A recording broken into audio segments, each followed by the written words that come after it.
আমরা দেখেছি উপজেলা পর্যায়ে যুব ফোরাম কাজ করছে, কিন্তু ইউনিয়ন পর্যায়ে কোনো যুব কাউন্সিল বা যুব ফোরাম নেই। উপজেলার পাশাপাশি যদি ইউনিয়ন পর্যায়ে যুব ফোরাম বা যুব কাউন্সিল গঠন করা সম্ভব হয়, তাহলে ইউনিয়ন পরিষদ এবং যুব কাউন্সিলের সামগ্রিক প্রয়াসের মাধ্যমে ইউনিয়নবাসী সঠিকভাবে সঠিক সেবাটা পেতে পারবেন। আমরা জানি যে ইউনিয়ন পরিষদ অনেকগুলো সুযোগ সুবিধা সেবা দিয়ে থাকে, সেই কারণে আমরা পরিষদে যাই। পরিষদে যাওয়ার পর আমরা যে কোনো ধরনের কার্ড সুযোগ সুবিধা পাওয়ার জন্য যাই। যাওয়ার পরে সেখানে আমাদের নানা রকম অজুহাত, বিভিন্ন সমস্যার কারণ দেখায়। তারপরে একটা কার্ড করতে গেলে টাকা চাওয়া হয়, বিভিন্ন রকম চাপ দেওয়া হয়। এই আর্থিক সংকটের কারণে আমরা পরিষদে কখনো যাই না। আর এই না যাওয়ার কারণে আমরা অনেকগুলো সেবা থেকে পিছিয়ে আছি। আর পিছিয়ে থাকার কারণে আমরা অনেকগুলো সেবা থেকে বঞ্চিত। আর এই যেন বঞ্চিত না থাকি তার জন্য আমরা দাবি করি যে সুযোগ সুবিধাগুলো অন্যান্য জাতি গোষ্ঠী যেমন সুযোগ পাচ্ছে আমরা যেন সেই সুযোগটা সমানভাবে পাই। ইউনিয়ন পরিষদের কতগুলো স্থায়ী কমিটি রয়েছে, তাদের মধ্যে ক্রীড়া ও সাংস্কৃতিমূলক কমিটি একটি। এখানে যদি যুব প্রতিনিধিদেরকে সুযোগ দেওয়া হয় তাহলে তারা আরও অনুপ্রাণিত হবে এবং আমরা সেবামূলক কাজ করতে পারবো। স্থানীয় সরকার প্রতিষ্ঠানগুলোকে শক্তিশালী করতে হলে আমাদের সবচেয়ে প্রথম প্রয়োজন স্থানীয় সরকার প্রতিষ্ঠানগুলোকে আত্মনির্ভরশীল হতে উৎসাহিত করা। আমাদের স্থানীয় সরকার প্রতিষ্ঠানগুলো সরকারি বরাদ্দের প্রতি বেশি নির্ভরশীল থাকে। এক্ষেত্রে তাদের এই নির্ভরশীলতা কমিয়ে আনতে হবে এবং তাদের প্রত্যেকের পারফরমেন্স মনিটরিং করে তারপরে যদি সরকারি বরাদ্দ প্রদান করা হয়, তাহলে আমার মনে হয় যে স্থানীয় সরকার প্রতিষ্ঠানগুলো তাদের নিজস্ব অর্থায়নে জনগণকে সেবা দিতে আরও বেশি উৎসাহিত। ম্যাক্সিমাম বাজারে আমি দেখছি যে ময়লা ফেলার সুব্যবস্থা নেই।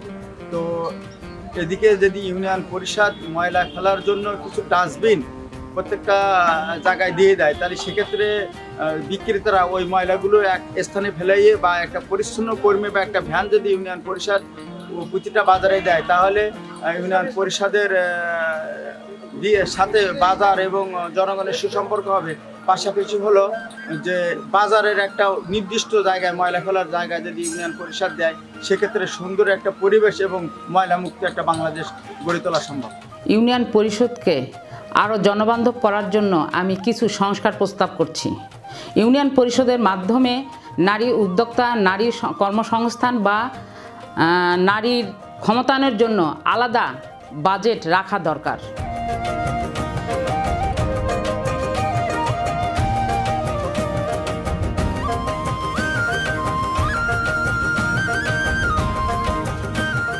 তিনটা সংস্কার খুবই প্রয়োজন। একটি হলো স্থানীয় সরকারের জনপ্রতিনিধিদেরকে শিক্ষাগত যোগ্যতা একটা আবশ্যিক বিষয় করা উচিত।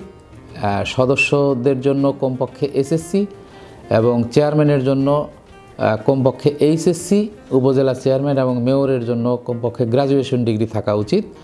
এবং আরও একটি বিষয় যেটি যে নির্বাচিত হওয়ার পরই শপথ বাক্য পাঠ না করে 7 দিন বা 10 দিনের একটা প্রশিক্ষণ আয়োজন করে সেই প্রশিক্ষণের পর তাদেরকে শপথ গ্রহণ করানো, এটি একটি গুরুত্বপূর্ণ বিষয়। এবং এখন পর্যন্ত যে জবাবদিহিতা রয়েছে স্থানীয় সরকার প্রতিষ্ঠানগুলোর, সেই জবাবদিহিতাটাকে আরও একটু মনিটর করা যেতে পারে। আমার মনে হয় যে এই 3টি কার্যক্রম গ্রহণ করলে স্থানীয় সরকার জনবান্ধব হবে বলে আমি বিশ্বাস করি। পৌরসভা নিয়ে কথা হচ্ছে যে আমরা এই যে পৌরসভার মেম্বার চেয়ারম্যান আমাদের এলাকায় আসে, ডাস্টবিন ড্রেন সবই দেখে, কিন্তু হিজড়াদের দেখে না। আমরা হিজড়ারা যদি পৌরসভায় যাই তাদের লাঞ্ছিত হতে হয়। একটা কাজে গেলে অনেক ঘুরতে হয়, অনেক দেরিতে আমাদের কাজটা হয়। কেন হবে? তো পৌরসভা যদি দেখতো, একজন লোক থাকতো হিজড়াদের নিয়ে যদি চিন্তা করতো, তাহলে আমরা সঠিক জায়গায় সঠিক সময় সঠিকভাবে কাজটা পেতাম। আর আমরা অনেক ওষুধ বিষুধে পড়ে থাকি, অনেক অসুস্থ হই, আমরা মেডিকেলে যাই, ডাক্তারের কাছে যাই, যেখানে যাই না কেন অনেক লাঞ্ছিত হই। দেখা যায় অনেক ভালো ভালো কাজ করতেছে, কিন্তু স্থানীয় পর্যায়ে সরকারের সিদ্ধান্ত আছে ভালো কাজ করবে, কিন্তু মনিটরিং ব্যবস্থার দুর্বলতা। একটি শক্তিশালী মনিটরিং ব্যবস্থা এবং জবাবদিহিতা যদি নিশ্চিত করা যায়, তাহলে জনপ্রতিনিধির মাধ্যমে সেবা প্রদান যেমন নিশ্চিত হবে, সরকারের উন্নয়ন কর্মসূচিও সুষ্ঠু সুন্দরভাবে বাস্তবায়িত হবে। তো আমার জোর দাবি জানাচ্ছি যে মনিটরিং ব্যবস্থা জোরদার করতে হবে। এক্ষেত্রে জিও, এনজিও, পাশাপাশি সুশীল সমাজের শিক্ষক, মসজিদে ইমাম, বিভিন্ন ধর্মীয় প্রতিষ্ঠানে পুরোহিতদেরকে নিয়ে এবং গণমাধ্যম কর্মীদেরকে নিয়ে একটি শক্তিশালী মনিটরিং ব্যবস্থা বাস্তবায়ন করতে হবে। এর মাধ্যমে যেমন জনপ্রতিনিধিরা সচেতন হবে এবং জনপ্রতিনিধি জবাবদিহিত আওতায় আসবে। স্থানীয় সরকার প্রতিষ্ঠানসমূহকে স্থানীয়ভাবে অর্থনৈতিক ব্যবস্থাপনা কাঠামোকে শক্তিশালীভাবে দাঁড় করাতে হবে। একই সাথে যে সকল পরিষেবা স্থানীয় সরকারের মাধ্যমে দেওয়া হয় সেই পরিষেবাগুলো জনগণকে জানাতে হবে, জনগণকে সচেতন করতে হবে। এক্সিস্টিং অবকাঠামো, জনবল কাঠামো যেগুলো আছে স্থানীয় সরকার সমূহে, তাদের দক্ষতা বাড়াতে হবে। সেই সাথে মনিটরিং কার্যক্রম এবং পর্যবেক্ষণ বাড়াতে হবে সরকারি এবং বেসরকারি পর্যায়ে।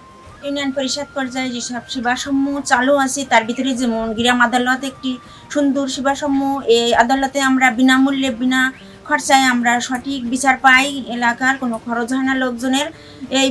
এই সেবাটা যেন চালু থাকে, সবাই সুন্দরভাবে পরিচালনা করতে পারি, আমরা তার সঠিক সুব্যবস্থা করা হয়। আমি একজন আদিবাসী মহিলা। আমাদের আগ্রাদিগণ ইউনিয়ন পরিষদের যেগুলা সুযোগ সুবিধা থেকে আমাদের আদিবাসীরা বঞ্চিত হচ্ছে, প্রথমত হচ্ছে আমাদের শিক্ষার যেটা উপবৃত্তি সেটা হচ্ছে সেখান থেকে আমাদের আদিবাসী ছেলেমেয়েরা বঞ্চিত হচ্ছে। চেয়ারম্যান মেম্বার, মহিলা মেম্বার যদি আমাদেরকে একটু সুনজরে দেখে, প্রত্যেকটা গ্রামে বা বাড়িতে বাড়িতে যদি আমাদেরকে হেল্প করে, তাহলে আমাদের ছেলেমেয়েরা শিক্ষা দীক্ষা থেকে হয়তো একটু কিছুটা আগায় আসতে পারবে। তারপরে হচ্ছে মহিলাদের যেটা কর্মসংস্থানে আছে সেটাতে ট্রেনিং, প্রশিক্ষণ, এগুলা তো আমাদের আদিবাসী মেয়েদের তো নাই। কিন্তু এগুলা হচ্ছে যদি ইউনিয়ন পরিষদের মাধ্যমে যদি আমাদেরকে শেখানো যেত, তাহলে হয়তো আমাদের আদিবাসী মহিলারা অবাঞ্ছিত বা লাঞ্ছিত হতো না। সেখান থেকে তারা উন্নতির দিকে একটু আগায় যেতে পারতো।